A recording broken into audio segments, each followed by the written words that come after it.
ಜಲಮಂಡಳಿ ಮಾಡುತ್ತಿರುವ ಈ ಹೊಸ ಯೋಜನೆ ಬಗ್ಗೆ ಯಲಹಂಕ ತಾಲೂಕು ರೈತರು ಅಸಮಾಧಾನ ವ್ಯಕ್ತಪಡಿಸಿದ್ದು, ಸದ್ಯ ಹೆಸರುಘಟ್ಟ ಕೆರೆಯಲ್ಲಿ 0.3 ಟಿಎಂಸಿ ನೀರಿದೆ ಎಂಬ ಅಂದಾಜು ಮಾಡಲಾಗಿದೆ.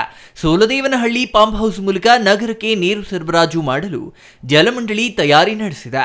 ಜಲಮಂಡಳಿ ಯೋಜನೆ ವಿರುದ್ಧ ಇಲ್ಲಿನ ರೈತರ ಅಸಮಾಧಾನ ಸ್ಫೋಟಗೊಂಡಿದೆ. ಸದ್ಯ ಹೆಸರುಘಟ್ಟ ಕೆರೆಯಲ್ಲಿ 7-8 ಅಡಿ ಮಾತ್ರ ನೀರಿದೆ. ಅದು ದೊಡ್ಡಬಳ್ಳಾಪುರ ನಗರದ ಒಳಚರಂಡಿ ಮತ್ತು ಕೈಗಾರಿಕಾ ತ್ಯಾಜ್ಯ ನೀರು ಎಂಬುದು ಮತ್ತೊಂದು ವಿಶೇಷ. ಮಳೆಯ ನೀರೆಲ್ಲ ಬರಿದಾಗಿ ಈಗ ಉಳಿದಿರುವುದು ತ್ಯಾಜ್ಯ ನೀರು ಮಾತ್ರವಾಗಿದ್ದು, ಇರುವ ನೀರು ಜಲಚರ ಮತ್ತು ಪ್ರಾಣಿ ಪಕ್ಷಿಗಳ ಜೀವ ಉಳಿಯಲು ಅಗತ್ಯವಿದೆ. ಹೆಸರುಘಟ್ಟ ಕೆರೆ ವ್ಯಾಪ್ತಿ ಪ್ರದೇಶಕ್ಕೆ 100ಕ್ಕೂ ಹೆಚ್ಚು ಹಳ್ಳಿಗಳಿವೆ. ಹೆಸರುಘಟ್ಟ ಸುತ್ತಮುತ್ತಲ ಹಳ್ಳಿಗಳಲ್ಲಿ ಸಾವಿರಾರು ಕೊಳವೆ ಬಾವಿಗಳನ್ನ ಕೊರೆಸಲಾಗಿದೆ. ಈ ವರ್ಷ ಸರಿಯಾಗಿ ಮಳೆಯಾಗಿಲ್ಲ, ಹಾಗಾಗಿ ಹಳ್ಳಿಗಳಲ್ಲಿಯೂ ಜಲಕ್ಷಾಮ ಎದುರಾಗಿದೆ.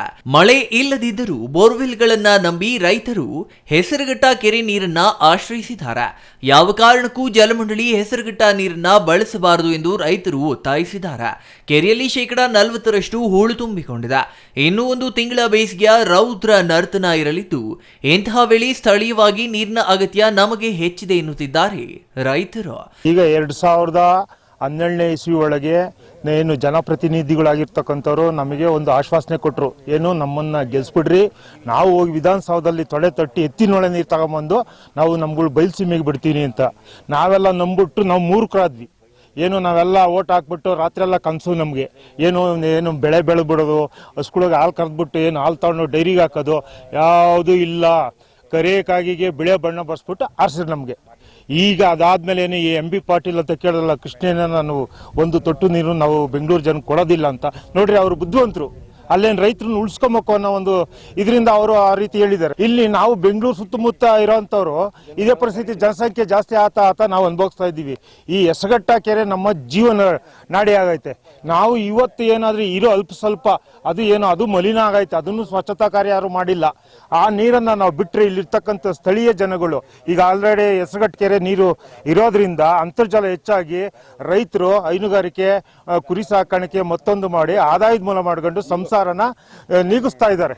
ಇನ್ನು ಮುಂದಿನ ದಿನಗಳಲ್ಲಿ ನಾವು ಇದನ್ನು ಕೊಟ್ಬಿಟ್ರೆ, ನಾವು ಈಗ ಆಲ್ರೆಡಿ ಈಗ 3 ವರ್ಷದ ಮುಂಚೆ 1500 ಅಡಿಗೆ ಹೋಗಿದ್ವಿ. ಏನು ಕೊಳವೆ ಬಾವಿಗಳು ಕೊರೆಸಿರೋ ನೀರು ಸಿಗ್ತಾ ಇರಲಿಲ್ಲ. ಸಿಕ್ಕಿರೂ ನಿಮಗೆ ಗೊತ್ತಿರ್ತದೆ, ಏನು ಕೆಮಿಕಲ್ ನೀರು ಅದು ಇದು ಬರೋದು. ಈಗ ಈ ಕೆರೆ ತುಂಬಿರೋದ್ರಿಂದ ಕೇವಲ 90 ಅಡಿ ಒಳಗೆ ನೀರು ಬರ್ತೈತೆ. ಇದನ್ನು ಬರೆದು ಮಾಡಿಬಿಟ್ರೆ ನಾವು ಮುಂದಿನ ದಿನಗಳಲ್ಲಿ ವಿಷ ಕುಡಿಬೇಕಷ್ಟೇ. 1886ರಲ್ಲಿ ಬೆಂಗಳೂರಿನ ಕುಡಿಯುವ ನೀರಿನ ದಾಹವನ್ನ ಇದೇ ಹೆಸರುಘಟ್ಟ ಕೆರೆ ತಣಿಸಿತು. ಮೈಸೂರಿನ ಆಗಿನ ದಿವಾನರಾದ ಶೇಷಾದ್ರಿ ಅಯ್ಯರವರ ಯೋಜನೆ ಫಲವಾಗಿ 1880ರ ದಶಕದಲ್ಲಿ 2 ವರ್ಷ ಬರ ಆವರಿಸಿತ್ತು. ಆ ವೇಳೆ ಜೀವಜಲಕ್ಕೆ ದಾರಿ ತತ್ವಾರ ಏರ್ಪಟ್ಟಿತ್ತು. ಆಗ ಬೆಂಗಳೂರಿಗೆ ನೀರು ಸರಬರಾಜು ಇದೇ ಕೆರೆಯಿಂದ ಆಗಿ ಜನ ನೆಟ್ಟುಸಿರು ಬಿಟ್ಟಿದ್ರು. 1886ರಲ್ಲಿ ಬೆಂಗಳೂರಿನ ಜನಸಂಖ್ಯೆ ಕೇವಲ 10 ಲಕ್ಷ ಮಾತ್ರ ಇತ್ತು.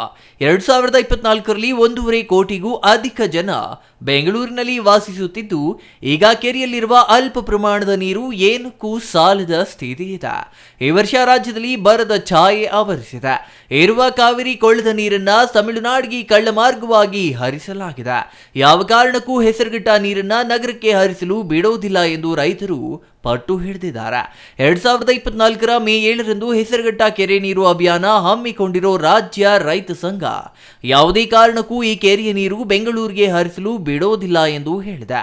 ಹೆಸರುಘಟ್ಟ ನಾಡಕಚೇರಿಯಿಂದ ಹೆಸರುಘಟ್ಟ ಕೆರೆಯವರೆಗೂ ಜನಜಾಗೃತಿ ಅಭಿಯಾನ ನಡೆಯಲಿದ್ದು, ಹೆಸರುಘಟ್ಟ ಕೆರೆ ಏರಿ ಮೇಲಿನ ದುಗ್ಗಲಮ್ಮ ದೇವಸ್ಥಾನದ ಬಳಿ ರೈತರ ಜಮಾವಣೆಯಾಗಲಿದ್ದಾರೆ.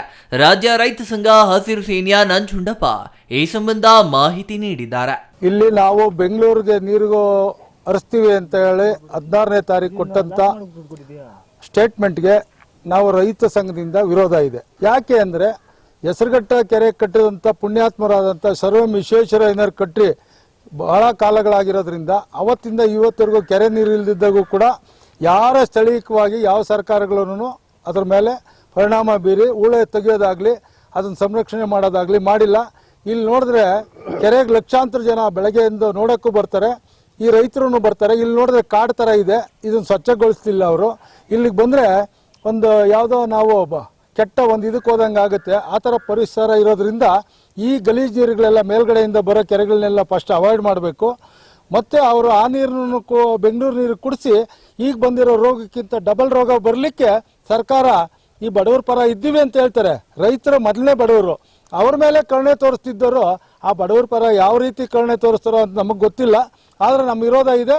ಯಾವುದೇ ಕಾರಣಕ್ಕೂ ಬೆಂಗಳೂರು ನೀರಿಗೆ ಹೋಗ್ಲಿಕ್ಕೆ ನಾವು ಬಿಡೋದಿಲ್ಲ. ಮನವಿ ಕೊಟ್ಟ ನಂತರ ಇವರೇನು ಕ್ರಮ ಜರುಗಿಸ್ತಾರೋ ನೋಡಿಕೊಂಡು ರೈತ ಸಂಘ ಎಲ್ಲ ಜಿಲ್ಲೆಗಳಲ್ಲೂ ಎಲ್ಲ ರೈತ ಸಂಘದವರೆಗೂ ನಾವು ಮನವಿ ಕೊಟ್ಟು ಆಮೇಲೆ ಏನು ಮಾಡಬೇಕು ಅಂತ ಕ್ರಮ ಜರುಗಿಸ್ತೀವಿ. ಮಂಗಳವಾರ ನಮ್ಮದು ತಾಲೂಕು ಕಚೇರಿ ಇದು ನಾಡ ಕಚೇರಿಯಿಂದ ಹೆಸರುಘಟ್ಟದ ಕೆರೆ ಏರಿ ಮೇಲೆ ಇರತಕ್ಕಂಥ ದೇವಸ್ಥಾನದವರೆಗೂ ಜಾಥಾ ಇರುತ್ತೆ. ಎಲ್ಲ ರೈತರು ಬರಬೇಕಾಗಿ ನಾವು ಮನವಿ ಮಾಡ್ತೀವಿ. ಲೋಕೇಶ್ ಶರ್ಮಾ, ರಾಜನಕುಂಟೆ, ಸಂಘಟನಾ ಕಾರ್ಯದರ್ಶಿ.